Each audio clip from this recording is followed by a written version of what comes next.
आज ही तेरी बेटी जा रही है रोए के रुक्मणी बोली।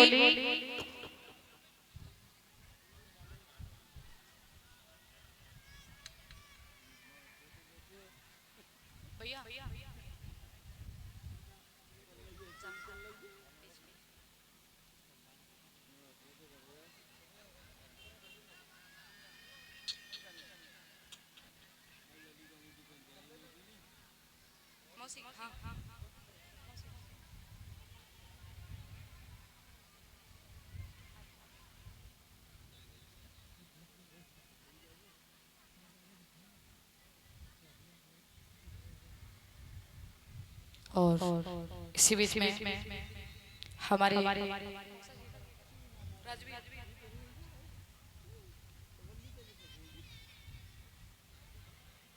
में फोटो खींच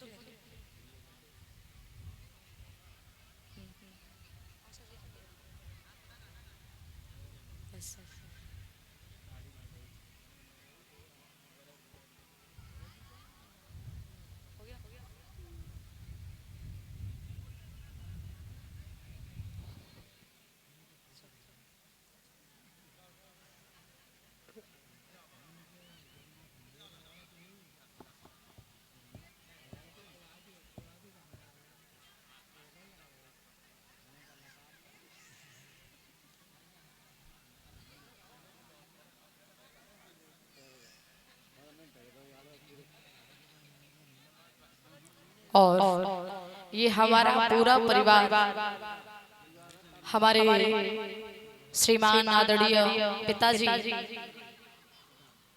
दशरथ मौसा जी एवं हमारी मौसी और लालू भैया, कल्लू भैया और अजीत भैया, ये पूरा परिवार मिलकर के और हमारी दोनों भाभियां अंजू और अंजलि और हमारी मौसी मौसा जी गले में माल्या अर्पण करके और सोने के अंगूठी पहना करके हमारा मान सम्मान कर रहे हैं। जोरदार तालियों के साथ हमारे स्वागत होना चाहिए हमारी मौसी और मौसा जी का। सोने की अंगूठी पहना करके हमारा मान सम्मान कर रहे हैं। मैं भगवान से कामना करूंगी कि हमारे मौसी मौसा जी को भगवान हार में भी दे, आहार में भी दे, व्यापार में भी दे, रोजगार में भी दे। भगवान जहां हमारे मौसी और मौसा जी जाएं, भगवान ने हर तरीके से आगे बढ़ाए। जहां भी हमारे मौसी मौसा हमारे भैया और भाभी जाएं, इनका मान सम्मान हो। राधा रानी अपनी असीम अनुकंपा हमारे मौसी और मौसा जी के ऊपर बनाए रखे। मैं उनकी बेटी हूँ, उनका आशीर्वाद की कामना चाहूंगी कि मौसी मौसा जी मुझे आशीर्वाद दे ताकि उनकी बेटी और आगे बढ़े और अपना नाम रोशन करे। क्योंकि जब बेटी का नाम रोशन होगा तो माँ बाप का भी नाम रोशन होगा। तो मैं चाहूंगी कि हमारे मौसी और मौसा हमें आशीर्वाद दें, आशीर्वाद की कामना करें कि मैं और आगे जाऊं। हमारे भैया भाभी की जोड़ी हमेशा सही सलामत रहे। राधा रानी अपनी असीम अनुकंपा हमारे भैया भाभी के ऊपर बनाए रखे। और मैं चाहती हूँ कि भगवान हमारी लालू भैया की धर्मपत्नी अंजलि उनकी गोदी जल्दी से भर दे और एक पुत्र की प्राप्ति हो जाए। लाली भाभी दिख रही ना, कहाँ है लाली भाभी? ये भी कल आई थी और पूरे परिवार की तरफ से हमारा मान सम्मान हो रहा है। तो एक लाइन हमारे पूरे परिवार की तरफ से।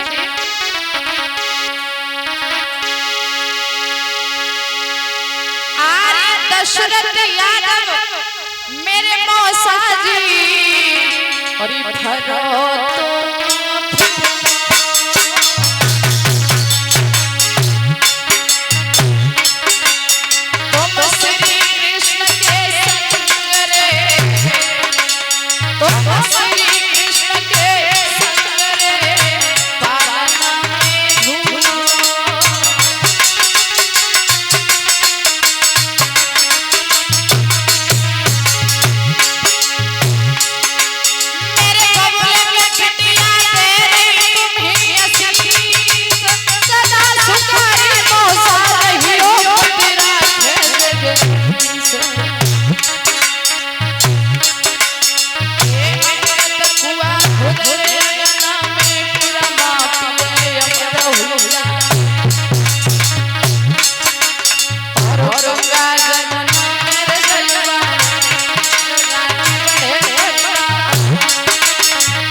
बोलिए कन्हैया लाल की।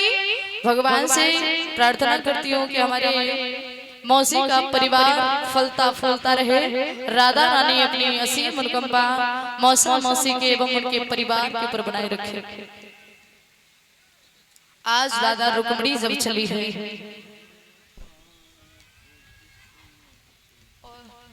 अभी भैया माला डालने के लिए क्या नाम था उनका?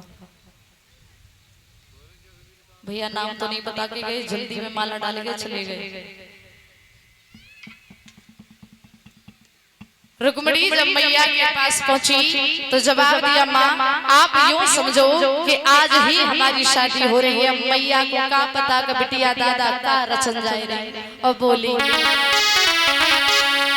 कि चली ससुरारी दुल्हन के चली ससुरारी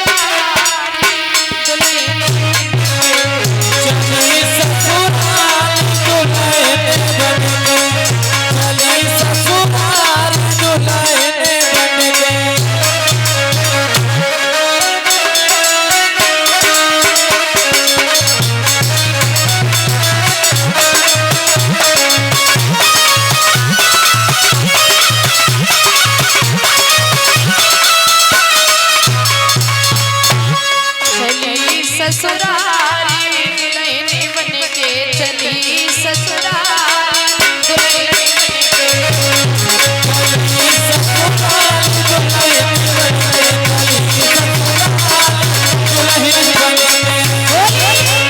मैया अरे ओ मैया मैं भूल मत जाइए।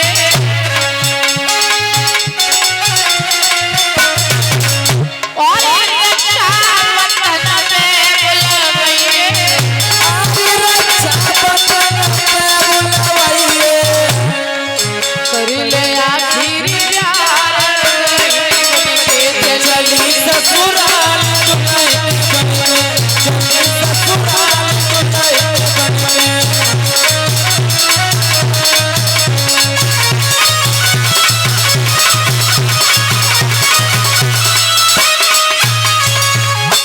रुक्मणी ने जवाब दिया, माँ आप यूं समझो कि आज ही तुम्हारी बेटी ससुराल के लिए जा रही है।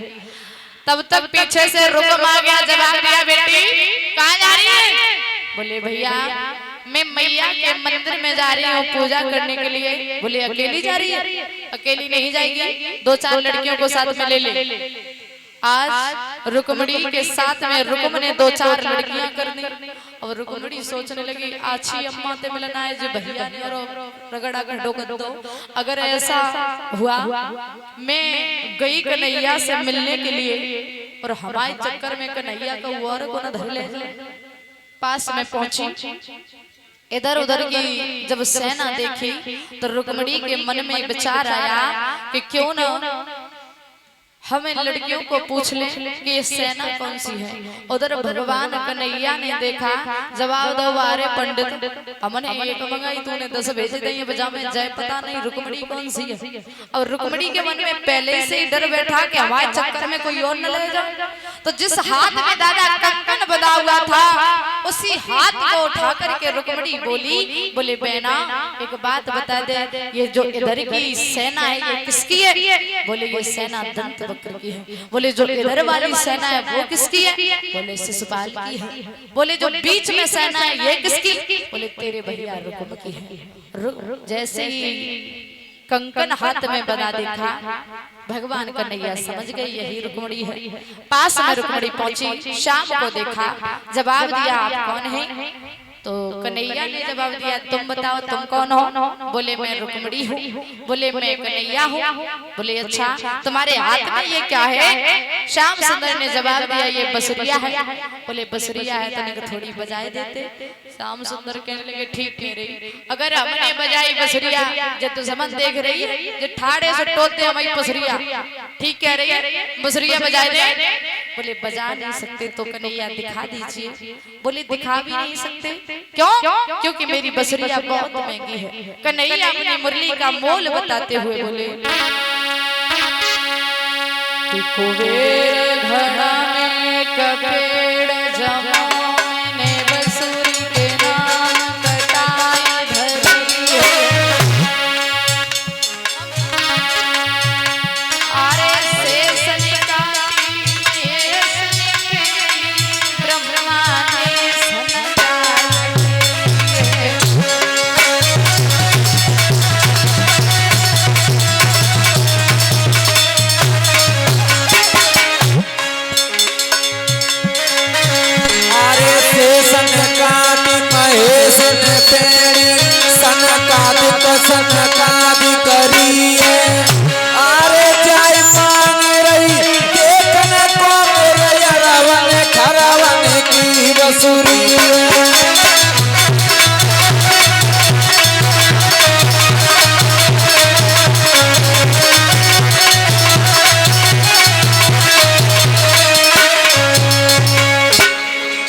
बीच में ये रिंकू भैया जो बिंडवा से आए हुए हैं, गले में माल्या अर्पण करके 501 मुद्राएं देकर के हमारा मान सम्मान कर रहे हैं। मैं भगवान से कामना करूंगी कि हमारे रिंकू भैया जी के हाथ में श्रद्धान और धर्म की तरफ बढ़ते रहे, समाज में सम्मान मिलता रहे। जवाब दिया है कि हमारी मुरली जो बहुत ही महंगी है। रुक्मणी ने कहा सिर्फ दिखा दीजिए।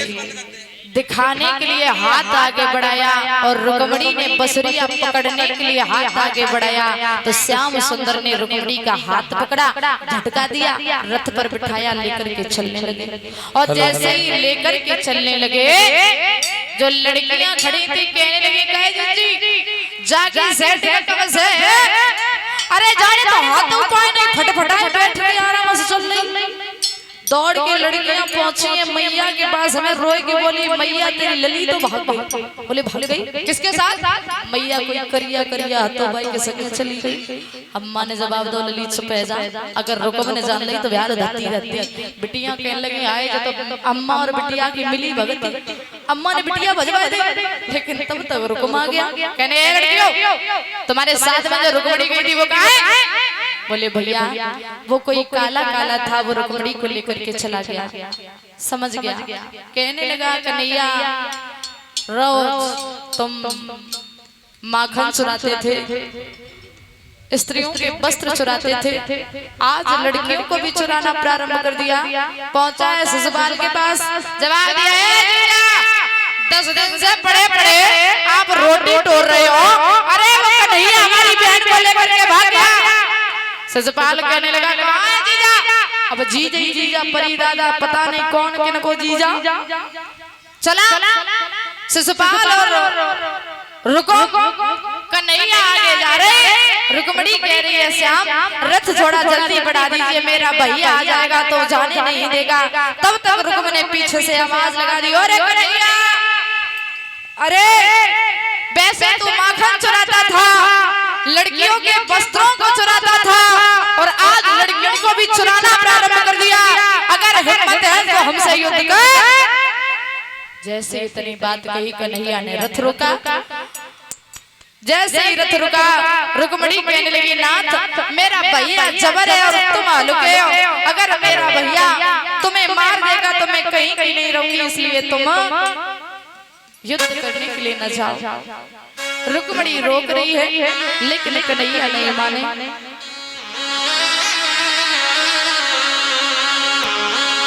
आरे मैया के जाए बीरन लला तेरी बखत पर सुदिया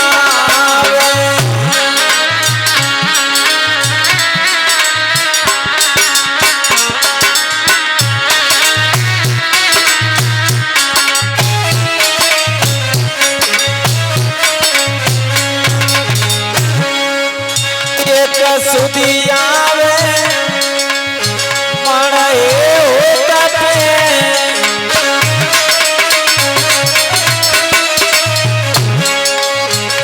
आरे एक सुदियावे बामड़े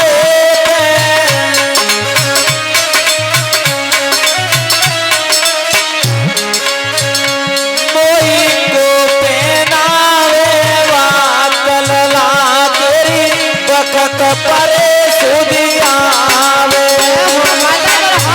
मैया के जाए बीरन बीरन तेरी बखत परे सुदियावे।